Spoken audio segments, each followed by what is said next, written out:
Good morning, folks. Cowboy here. Today we're going to be making something, I don't know if some of you have heard of this, but it's called perogies. It's a Polish dish. Now, some people might think they're just dumplings, and which they really are. But I could have gone to the grocery store and just bought a bag of frozen perogies. But I like to make things from scratch. So we're doing this for someone's birthday this upcoming weekend. And this is a process. You mix your dry ingredients, your wet ingredients, then you make a dough. You let that rest for a few minutes. In the meanwhile, you're making your filling, which is usually potato, cheese, and onion. And I do a turkey sausage, hot turkey sausage filling with onions and just a little bit of cheese in that as well. So I'll get you that list of ingredients here, and we'll get this started. So here's the ingredients. Our dry ingredients are primarily some flour, all-purpose. Then we're going to salt, that goes in that as well. Then we're going to have sour cream, 2 eggs, and then a yolk of an egg only.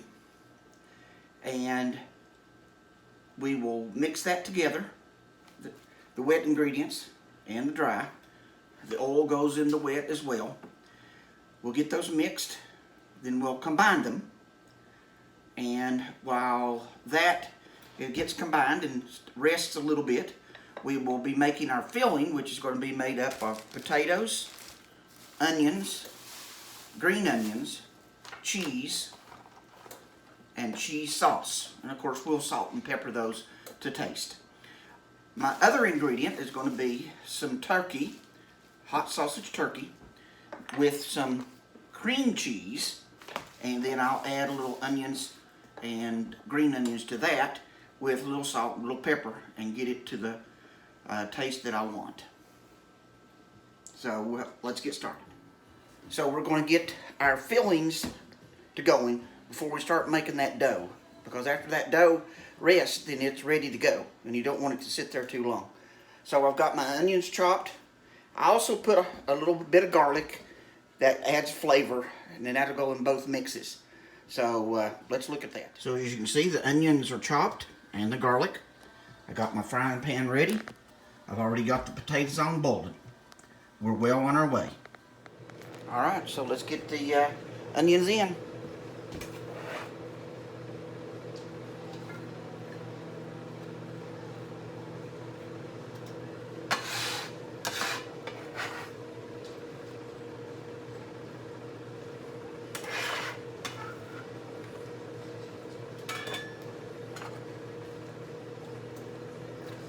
So we'll let those go for a little bit.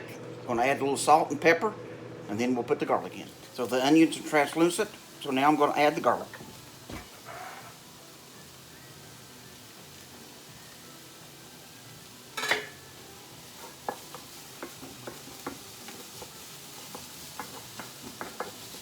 Oh, doesn't it just smell delicious? So now I've got my meat on. That's going to be the star of the meat stuffing. I also put a little onion and some garlic, salt, and pepper. So that's almost done. And then we'll mix that with that cream cheese and maybe add a little parsley, little green onions to give it a little color. Potatoes are still boiling. They got about 3 or 4 more minutes. So here is the meat mixture. The cream cheese is mixed in. So we're good to go. That'll cool. So I chopped up a bunch of green onions, and I just put them into that hot pan. And I'm just going to let them sit there for a little bit, open up some of the good flavors that can come from that. And then I'm going to add some of this both to the potato stuffing and also the meat stuffing.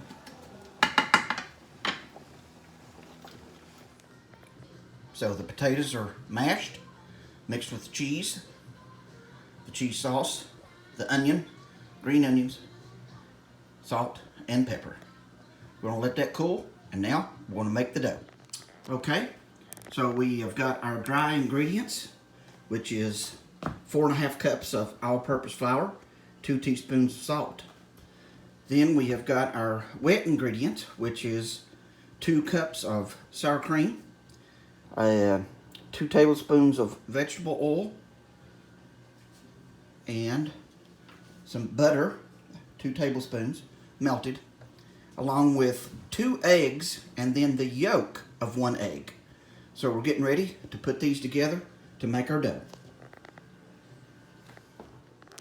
So there's the dough mixed, and we're letting it rest for 15 minutes. I'm going to cover it. So we're going to let that rest 15 minutes. So it's been that 15 minutes. We're going to pull this over and cover it. Take our dough out.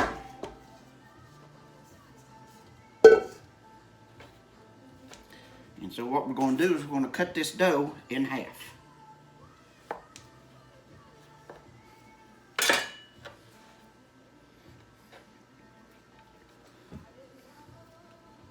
I'm going to put that one back in the bowl, and we'll cover it right back up until we get ready to use it. So what I'm going to do now is I'm going to take this and I'm going to roll it out to thin, till it's thin enough so that it won't tear when I start to load them. So we're going to put a little flour down.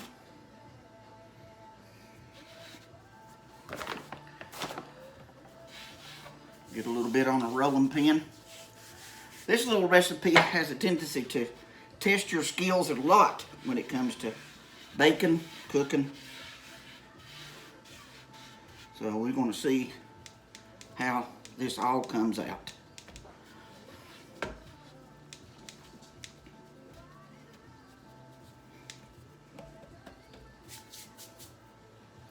So we'll get it rolled out.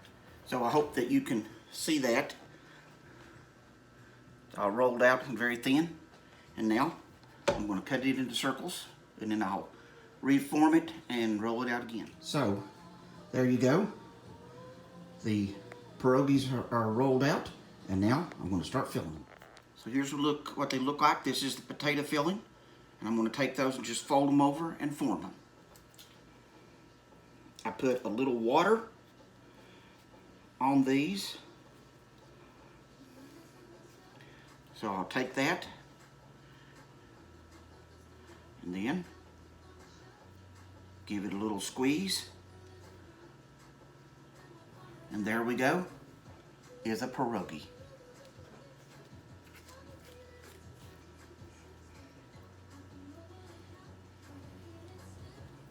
You can see me do another one.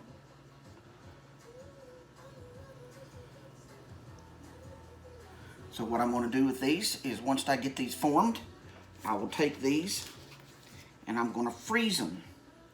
Because if you freeze them, then when you get to finish them, you have to boil them until they float. You put 1 or 2 or 3 in there, and then they will boil and cook the dough.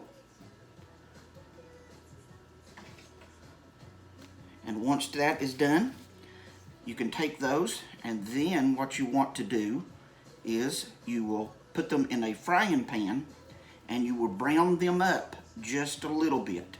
Sometimes you got to stuff that cheese and that in there. Look at that. This is a labor of love. So once these are frozen, when you cook them, boil them, they won't fall apart. All right, I've got about 60 of these to do. I better get busy. All right, first batch of the potato filling, they're done. Go into the freezer.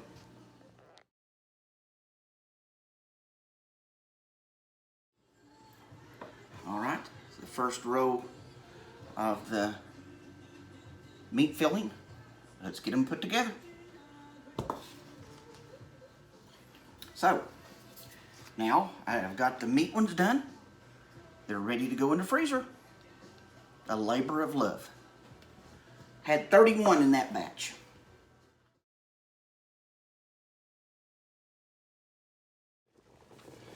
So now to finish the process, I have taken 12 of those frozen pierogies, a combination of meat and then potato, and I am boiling those. Once they float to the top, they will be done. I will then take them and put them on a little drain pan and let them drain a little, and then we will brown them a little bit in a iron skillet. You can see they're beginning to float to the top. So that means we're getting very close. So here they are, draining. The next step will be put them in a, you guessed it, iron skillet. So we've got the butter in the iron skillet, and as soon as that melts, we'll put the pierogies in and give them browned up. Butter is melted, so now we're going to put the pierogies in, get them coated with that butter, and get them browned up. Alright, coated with butter. So now you can hear the beginning.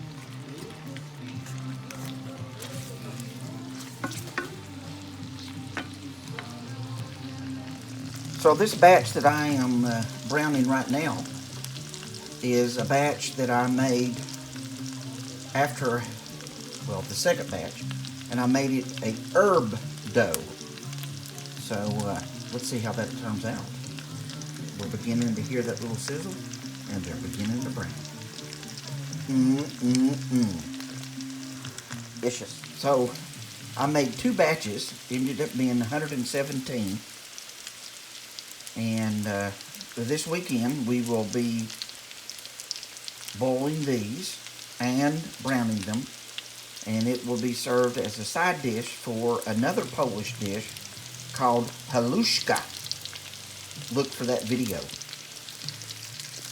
The whole idea of freezing them was to secure the integrity of the form. There we go. There we go, the finished product. We got 9 more to go. So I don't know about you all, but that is a beautiful, beautiful work of art. We're going to let them cool a little bit, and let's dig in.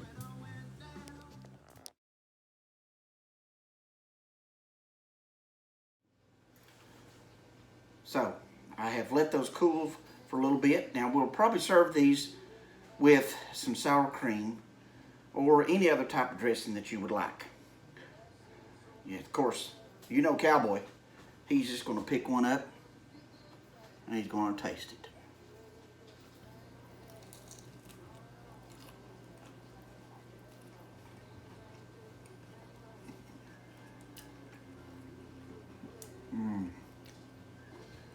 That's the potato mix.